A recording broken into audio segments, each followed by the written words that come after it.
Hey guys, Jin speaking here and welcome back to my channel where I share my own journey and lessons of adulting, personal and even professional development in the 20s. I'm in my early 20s right now and still on the adventure of crafting a better version of mine. So if you're just like me or you're looking for some ideas or want to connect, please keep watching.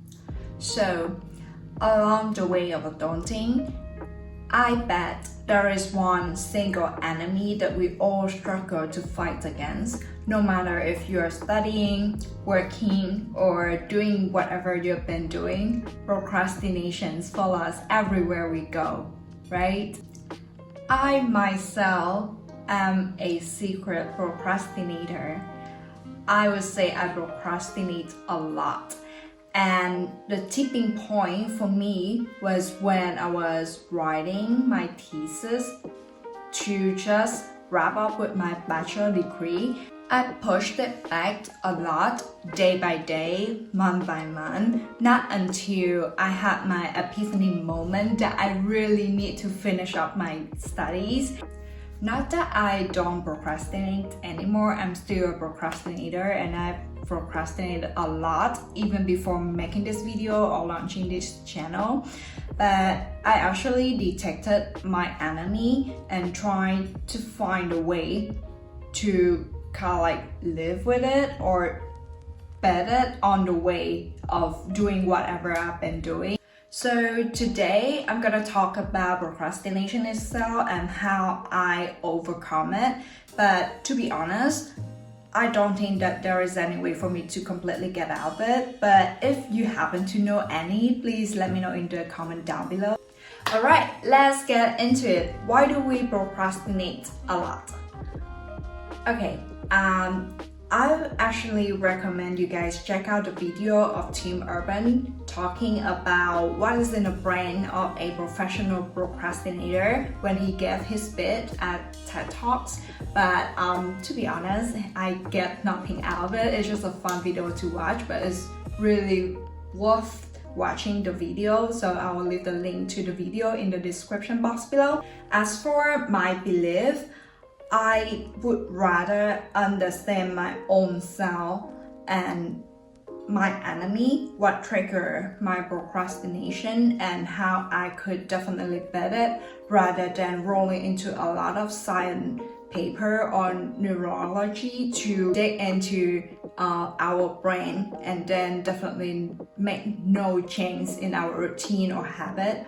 Alright, so why do I procrastinate? I don't know if you guys can relate with me, but first thing first, I think that because I don't have an itemized list of to do, so that I feel lost. I just feel like, okay, thinking about writing my thesis or building my website or launching my YouTube channel, it's just like they all sounds like big projects without any smaller chunks or itemized to do. So I feel really lost and a little bit like unconfident to go through the whole list of doing. And subsequently, of course, I feel unmotivated to kickstart. And I think the hardest part is to just kickstart, get it into something so that you move on to the stage of that you get into the flow of doing something. So the flow is the stage that you can do what you're doing without any distraction, and you feel like no matter what happens in the world, you just can't look away from what you have been doing. So briefly, because I don't have an itemized list of doing, so I feel overwhelmed and unconfident and even unmotivated to kickstart, and then it's hard to kickstart, so I won't get into the flow where I wouldn't detach myself from what I must do, if that makes sense. Reason number 2 that I procrastinate is distraction. I've just got a lot of distractions in my life, especially with social media. I can't count how many times I pick up a phone in my day and then check out Facebook, Instagram, and even YouTube, and it takes me like 2 to 3 hours to get back to what I've been doing before I pick up my phone. And you know what? It's so fun that I try to use music as a treatment to my procrastination, but then it's ended up as another kind of distraction in my life. So say I put a song on Spotify, play it, and then because I know the song, I know the lyrics by myself, I end up sing along the way rather than focus on what I have to do.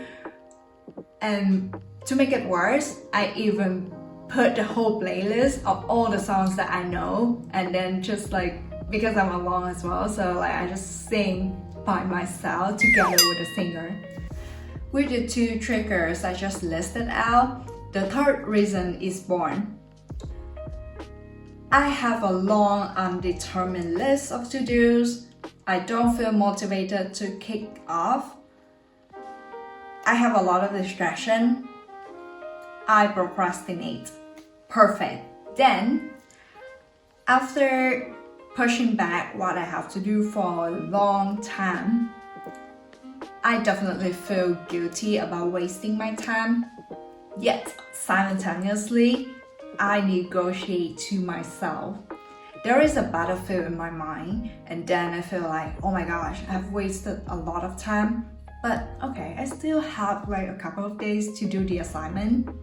And when it's close, like much closer to the due date, I will feel fire, like it's like burning, and then I gotta find a way to defend myself and protect myself from getting killed by the assignment.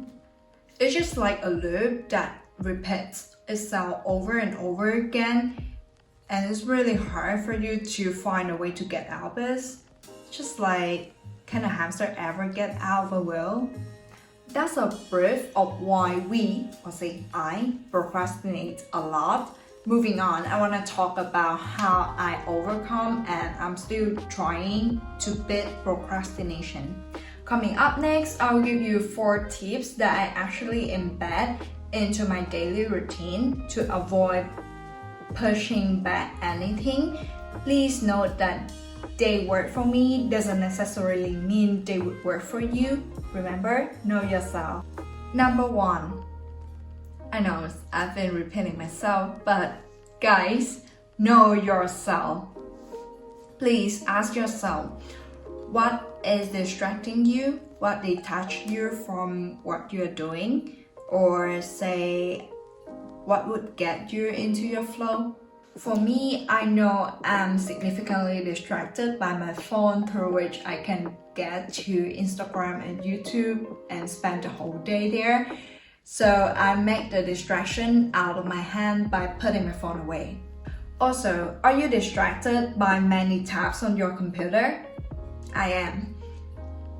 We tend to have a lot of tabs open on our computer, and some of which are actually not related or not helpful for you to get things done, but we tend to keep them there because we want to refer to them later. But I would suggest that just paste the link and send yourself a message and close all the tabs that you don't need, just to keep the one that you need so that you can focus on what you have to do. Get yourself into the flow with music if you want. Lo-fi or instrument music would help. Don't play the song that you know by heart, because if you tend to sing along the way like me, then you know it wouldn't help anything. What I'm gonna say next wouldn't sound ideal in this situation, but in general, choose a public place that you will feel comfortable zoning out and working. Say a library, a co-working space, or even a cafe will do the job, because you will be under the pressure that everyone else there is doing exactly the same thing. Focus and work. Don't you want to be an alien over there? Tips number 2 is planning ahead. I know, planning sounds like a super cliche thing, but you should definitely do it when you have a big project or tasks on your table with time constraint, you definitely feel lost, overwhelmed, and even unconfident to do it, to get through it, to eat a big frog.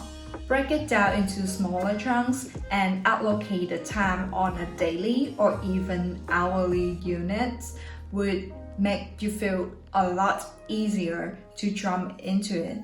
At this point, I want you to play around with your head a little bit, trick your mind, and negotiate with yourself that you just do it for a good course of 30 minutes. But I promise, once you're in the flow, 30 minutes will fly away super fast and you feel like it's definitely nothing. You feel nothing and it won't be a big deal anymore. Don't forget to add a rewarding task to your plan. By that, I mean what you 100% enjoy doing. Put it after the challenging or the one that you feel hard to get through, so you will feel like it's a reward after getting through the hardship so that you can enjoy what you enjoy doing. Tip number 3 is to embed a break into your schedule. I kind of have a love-hate relationship with the trick. Sometimes it works for me, sometimes it just doesn't. But I'm trying to take a 10 to 15 minute break after focusing for 45 to 60 minutes. And because it's already planned ahead, I know what is in line so I wouldn't hop on my distraction. Lastly, make it public. Tell me if you could relate to this one, but I feel the public pressure to do something that already announced, because I would definitely feel ashamed of myself for not reaching my goal or discontinuing what I've started. Making it public doesn't mean that you have to put every single line about your plan onto your social media. One single baby step that you can take here is to talk to a friend or a relative about what you are planning to do with a due date. So now you've made it public or known, you definitely feel the pressure of a due date plus the public pressure. You wouldn't resist but do it. And that's all of the story of me being a secret serial procrastinator. Now that I have publicly announced my channel launch, even film a video about procrastination, I guess I have no way out of it but keep making new videos. So you guys, call me out if I withdraw or delay in creating new content. Comment down below letting me know how you beat this invisible enemy. And don't forget to hit the subscribe button and the notification bell so you won't miss it whenever I drop a new video. Come and say hi on Instagram. And I'll talk to you guys soon. Bye!